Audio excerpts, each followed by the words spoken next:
ఈసారైనా లోక్సభ ఎన్నికల్లో కాంగ్రెస్ పార్టీ పరువు దక్కించుకుంటుందా?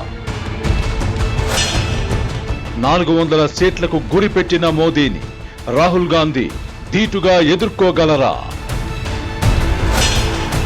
ఆంధ్రప్రదేశ్లో కాంగ్రెస్ పార్టీ ఒక్క ఎంపీ సీటునైనా గెలుచుకోగలదా?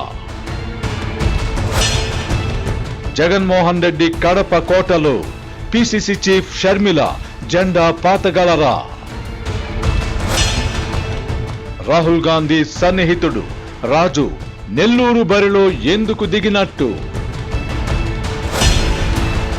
ఏఐసిసి నేత నెల్లూరు కాంగ్రెస్ ఎంపీ అభ్యర్థి కొప్పుల రాజుతో ఏబిఎన్ ఆంధ్రజ్యోతి ఎండి వేమూరి రాధాకృష్ణ బిగ్ డిబేట్ సోమవారం రాత్రి 7 గంటలకు.